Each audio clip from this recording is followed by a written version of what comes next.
দিন আগের কথা, এক দূরবর্তী ও শান্ত জনপদে, যেখানে সবুজে ঘেরা বিস্তীর্ণ উপত্যকা আর আকাশ ছোঁয়া পাহাড় একে অপরের সাথে গভীর মিতালিতে মেতেছিল, সেখানে বাস করত এক কিশোর। তার নাম রায়হান। বাইরের দুনিয়ার চাকচিক্য বা 10 জন সাধারণ কিশোরের মতো তার জীবন ছিল না। এই বিশাল পৃথিবীতে রক্ত সম্পর্কীয় আপন বলতে তার কেউ ছিল না। গ্রামের একেবারে শেষ প্রান্তে লোকচক্ষুর অন্তরালে একটি জরাজীর্ণ, প্রায় ভেঙে পড়া কুটিরে তার বসবাস। রায়হানের দিনের সূচনা হতো এক অদ্ভুত প্রশান্তির মধ্য দিয়ে। সুবহে সাদিকের সময় যখন মুয়াজ্জিনের সুমধুর আজানের ধ্বনি পাহাড়ের গায়ে প্রতিধ্বনিত হতো, রায়হান সবার আগে বিছানা ছাড়ত। অজু করে সে সোজা চলে যেত গ্রামের প্রাচীন মসজিদটিতে। মসজিদের প্রবীণ ইমাম শায়েখ আব্দুর রহমান ছিলেন রায়হানের জীবনের একমাত্র বাতিঘর। তিনি এই পিতৃহীন ছেলেটিকে নিজের সন্তানের মতো স্নেহ করতেন এবং পরম মমতায় তাকে দিনের জ্ঞান দান করতেন। শায়েখ আব্দুর রহমানই ছিলেন তার দুনিয়াবি একমাত্র আশ্রয়স্থল। মাঝে মধ্যেই নামাজের পর তিনি রায়হানের মাথায় হাত বুলিয়ে বলতেন, হে বৎস, সব সময় মনে রেখো, আল্লাহ সুবহানাহু ওয়া তাআলা তার প্রিয় বান্দাদেরকেই সবচেয়ে বেশি পরীক্ষা করেন। দুনিয়াতে তোমার আপন বলতে হয়তো বাবা মা নেই, কিন্তু যিনি আসমান ও জমিনের মালিক, সেই মহান রব তো তোমার সাথে আছেন। তিনিই তোমার শ্রেষ্ঠ অভিভাবক ও উত্তম রক্ষাকারী। শত বিপদেও কখনো তার রহমতের ওপর থেকে বিশ্বাস হারিও না। গ্রামের সমবয়সী অন্য ছেলেরা যখন খোলা মাঠে হৈহুল্লোড় আর খেলাধুলায় মত্ত থাকত, রায়হানের সময় কাটত অন্যভাবে। সে হয় মসজিদের কোনো এক কোণে বসে কোরআন তিলাওয়াত করত, নয়তো দুমুঠো খাবারের সন্ধানে হাড় ভাঙা খাটুনি খাটত। তার জীবনের একমাত্র সম্বল ছিল তার কর্মক্ষম দুটি হাত আর বুকের গভীরে লুকিয়ে থাকা আল্লাহ প্রতি পাহাড় সমবিশ্বাস। গ্রামের সাধারণ মানুষজন তাকে ছোটখাটো কাজের ফরমাইশ দিত, কখনো কারো বাগানের আগাছা পরিষ্কার করা, কখনো বা বাজার থেকে ভারী বোঝা বয়ে বাড়ি পৌঁছে দেওয়া। দিন শেষে যে সামান্য পারিশ্রমিক জুটত, তা দিয়েই তার সাদামাটা জীবন কোনো মতে পার হয়ে যেত। গ্রামের সবচেয়ে বিত্তবান অথচ চরম অহংকারী ব্যক্তি ছিলেন তালুকদার হাশেম।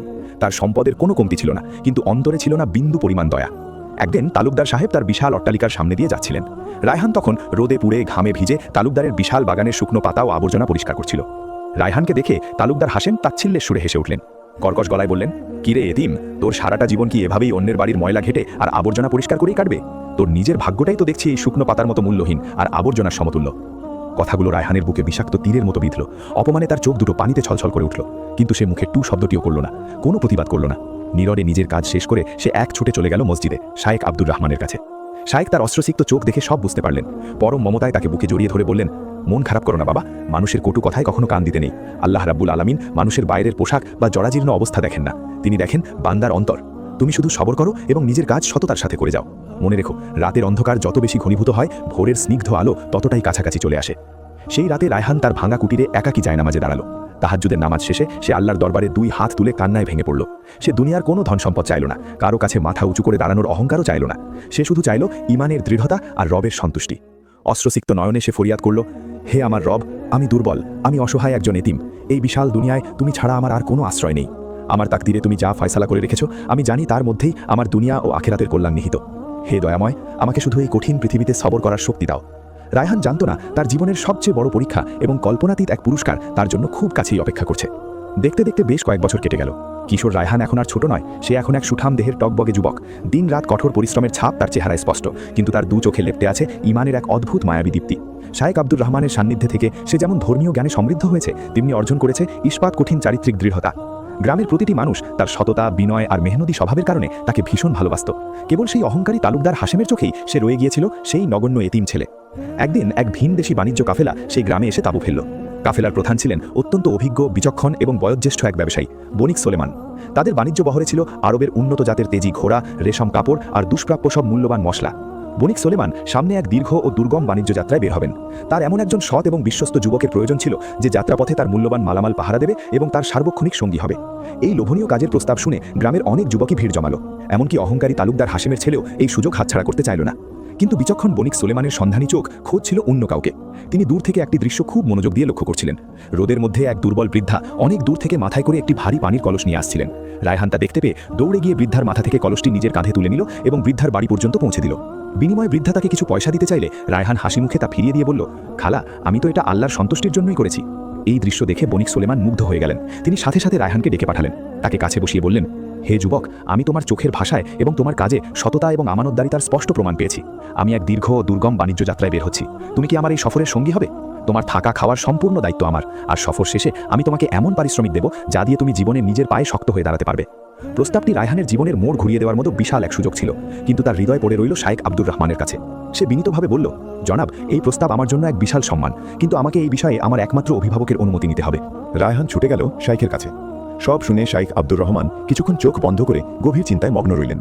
তারপর স্নেহমাখা কণ্ঠে বললেন, রায়হান, হয়তো আল্লাহ সুবহানাহু ওয়া তাআলা তোমার সেই রাতের কান্নার জবাব দিচ্ছেন। তিনি হয়তো তোমার রিজিকের জন্য নতুন কোনো দরজা খুলে দিয়েছেন। কিন্তু মনে রেখো বাবা, বাইরের এই দুনিয়াটা অত্যন্ত কঠিন এবং চাকচিক্যময় প্রলোভনে ভরা। তুমি যেখানেই যাও, যে অবস্থাতেই থাকো, নিজের ঈমানকে শক্ত করে আঁকড়ে ধরে রাখবে। এক মুহূর্তের জন্য সততা ও ন্যায়ের পথ থেকে বিচ্যুত হবে না। আমার দোয়া সব সময় ছায়ার মতো তোমার সাথে থাকবে। শাইখের পূর্ণ অনুমতি ও দোয়া নিয়ে রায়হান বণিক সুলাইমানের প্রস্তাবে রাজি হলো। যাত্রার আগের রাতে সে তার সেই চিরচেনা ভাঙা কুটিরে বসে শেষবারের মতো তাহাজ্জুদ আদায় করল। পরদিন খুব ভোরে গ্রামের মানুষ তাকে বিদায় জানাতে জড়ো হলো। সবার চোখে মুখে বিষাদের ছায়া। কিন্তু ভিড়ের এক প্রান্তে দাঁড়িয়ে তালুকদার হাশেম তাচ্ছিল্যের হাসি হেসে পাশের জনকে বললেন, আরে রাখো তো, একটা এতিম ভিখারি আর কত দূরই বা যাবে, কদিন পরে দেখবে আবার এসে এই গ্রামের ময়লাই পরিষ্কার করছে। রায়হান এসব কথায় কান দিল না। সে সবার কাছে দোয়া চেয়ে বাণিজ্য কাফেলার সাথে অজানার উদ্দেশ্যে রওনা হলো। বাণিজ্য কাফেলা দীর্ঘ পথ পাড়ি দিতে শুরু করলো। পথিমধ্যে রুক্ষ মরুভূমি, দুর্গম পাহাড়ি পথ আর অজানা সব প্রান্তর পার হতে হলো তাদের। কখনো ধেয়ে আসতো ভয়ঙ্কর মরুঝড়, কখনো বা তীব্র পানি শূন্যতা। কিন্তু রায়হান প্রতিটি পরিস্থিতিতে অত্যন্ত সাহসিকতা ও বিশ্বস্ততার সাথে নিজের দায়িত্ব পালন করে গেল। তার কঠোর পরিশ্রম এবং আল্লাহর প্রতি অবিচল তাওয়াক্কুল দেখে বণিক সুলাইমান প্রতিদিন তার প্রতি আরও বেশি মুগ্ধ হতেন। একদিন রাতের বেলা কাফেলা এক মরুদ্যানে বিশ্রাম নিচ্ছিল। চারদিক নিস্তব্ধ। হঠাৎ একদল সশস্ত্র ও দুর্ধর্ষ ডাকাত তাদের উপর অতর্কিত হামলা চালালো। কাফেলার অন্যান্য প্রহরীরা যখন নিজেদের প্রাণ বাঁচাতে দিক বিদিক ছুটোছুটি করছিল, রায়হান তখন নিজের জীবনের মায়া ত্যাগ করে ঢাল হয়ে বণিক সুলাইমানের সামনে দাঁড়িয়ে গেল। তার চোখে কোনো ভয় ছিল না, ছিল ঈমানি তেজ। রায়হানের এই অসীম সাহসিকতা দেখে পালিয়ে যাওয়া রক্ষীরাও নতুন করে সাহস ফিরে পেল এবং সঙ্গবদ্ধ হয়ে ডাকাত দলের উপর ঝাঁপিয়ে পড়ল। কিছুক্ষণ রক্তক্ষয়ী লড়াইয়ের পর ডাকাত দল পিছু হটতে বাধ্য হলো। এই ঘটনার পর বণিক সুলাইমান রায়হানকে বুকে জড়িয়ে ধরলেন। তিনি বুঝতে পারলেন এই যুবক আর 10 জন সাধারণ কর্মচারীর মতো নয়, সে এক অমূল্য রত্ন। তিনি মনে মনে এক বিশাল সিদ্ধান্ত নিয়ে ফেললেন। তবে তিনি রায়হানকে এখনই কিছু বুঝতে দিলেন না। টানা 1 বছর পর এই দীর্ঘ বাণিজ্য যাত্রা সফলভাবে সমাপ্ত হলো। এই 1 বছরে রায়হান প্রচুর দুনিয়াবী অভিজ্ঞতা অর্জন করেছে। পারিশ্রমিক বুঝিয়ে দেওয়ার দিন ঘনিয়ে এলো। রায়হান মনে মনে স্বপ্ন বুনছিল এই পারিশ্রমিক দিয়ে সে গ্রামে ফিরে ছোটখাটো একটি হালাল ব্যবসা শুরু করবে এবং শাইখ আব্দুর রহমানের খেদমত করে বাকি জীবন কাটিয়ে দেবে। বণিক সুলাইমান রায়হানকে নিজের বিশেষ তাঁবুতে ডেকে পাঠালেন। তিনি রায়হানের সামনে 2টি থলে রাখলেন। একটি থলে ছিল বেশ বড়, যার ভেতর 100টি চকচকে স্বর্ণমুদ্রা রাখা ছিল, যা একজন সাধারণ মানুষের সারা জীবনের রোজগারের চেয়েও বেশি। আর পাশে রাখা আরেকটি ছোট থলেতে ছিল মাত্র 10টি সাধারণ রৌপ্য মুদ্রা। বণিক সুলাইমান এক অদ্ভুত এবং রহস্যময় শর্ত জুড়ে দিলেন। তিনি গম্ভীর মুখে বললেন, রায়হান, তোমার কাজে আমি অত্যন্ত খুশি। তোমার সততা সত্যিই অতুলনীয়। তাই পারিশ্রমিকের বেলায় আমি তোমাকে একটি সুযোগ দিতে চাই। এই 2টি থলের যে কোনো একটি তুমি বেছে নিতে পারো। একটিতে আছে তোমার 1 বছরের হাড় ভাঙা খাটুনির ন্যায্য পারিশ্রমিক, আর অন্যটিতে আছে আমার পক্ষ থেকে একটি বিশেষ উপহার। তবে কোন থলেতে কি আছে তা আমি তোমাকে বলবো না। আজ তোমার ভাগ্যই তোমার সিদ্ধান্ত নেবে। রায়হান এক চরম মানসিক দ্বন্দ্বে পড়ে গেল। তার চোখের সামনে ভেসে উঠল তার সেই জরাজীর্ণ কুটির, শাইখ আব্দুর রহমানের বয়স্ক মুখাবয়ব এবং তালুকদার হাশিমের সেই বিষাক্ত তাচ্ছিল্যের হাসি। বড় থলেটি যদি সে নেয় এবং তাতে যদি স্বর্ণমুদ্রা থাকে, তবে তার জীবনের সব দুঃখ ঘুচে যাবে। সে সমাজে মাথা উঁচু করে দাঁড়াতে পারবে। কিন্তু যদি ভুল করে বসে, যদি বড় থলেটিতে তেমন কিছুই না থাকে,